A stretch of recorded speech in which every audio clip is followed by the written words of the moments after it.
So the UX 2-day course is a foundation course, and we'll start with a kind of quick understanding and the theory of what UX is in a commercial environment, be it startups to large organizations. And that'll be quite brief, but you do kind of need a bit of a foundational knowledge of what does it mean to be a UX practitioner. It'll cover, because it covers the domains of usability, it covers the domain of content strategy, visual design, as well as development. So we'll just kind of cover the areas of overlap of those domains.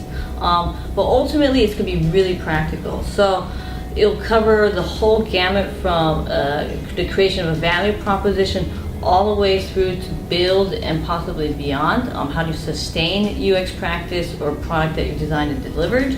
And we'll go through all those stages. And that'll be divided into 7 stages.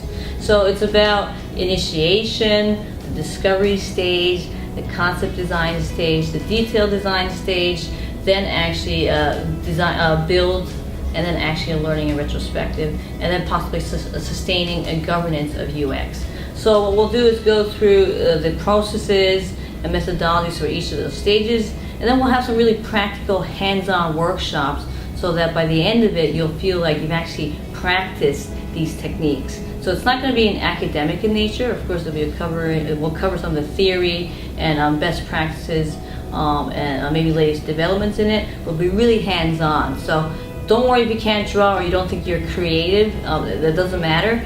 You'll be sketching, you'll be collaborating with other people on the course. It's fun, and it really kind of draws out the design potential that I think everybody has, be it project managers, developers, or obviously designers as well, some of who are interested in kind of amping up the digital skills. Okay, so it's quite varied. So one cohort I would say are developers. It might be they don't really have the design skills in their organizations to help them kind of design the front end experience that they feel they need. So whether it's in a Scrum environment or a waterfall environment, there's UX methodologies they can learn so that they can go into rapid development during sprints. Okay, so definitely is of great aid to developers. And the thing is, more and more developers are actually crossing into the design domain anyway, particularly design patterns or boilerplates. Developers are really pushing, the kind of the frontier of digital design as well, especially in the day of responsive. So definitely for developers. If you've done, let's say, some Scrum training and now you're not quite sure, what do I take into Sprint? How do I kind of spec up or design a baseline concept to take into Sprint? So obviously that could be project managers, it could be product owners, it could be business analysts. They benefit from having basic UX training as well, because then they can actually come up with concepts to then test within a Scrum framework. I'd say project managers as well, because it's not just about designing concepts. To some extent, it's also about organization design and process design. So that sounds a bit more abstract. I think UX is more traditionally associated with designing apps, designing websites, and we'll definitely cover that as well.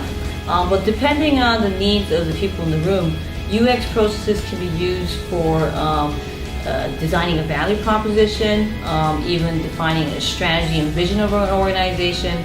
More and more design thinking is being used at higher and higher levels in the organization. So it kind of covers a gamut of people who want practical skills of what the hell am I going to take into build. Okay. It also is for project managers who aren't sure what design activities do I include in my project plan, in my Microsoft project plan. Or it could also, of course, be for people working at higher levels in an organization who want to define how their business operates, how to capture what the customer and market is demanding for today, and also even defining their strategy and vision. So it's used for that whole gamut.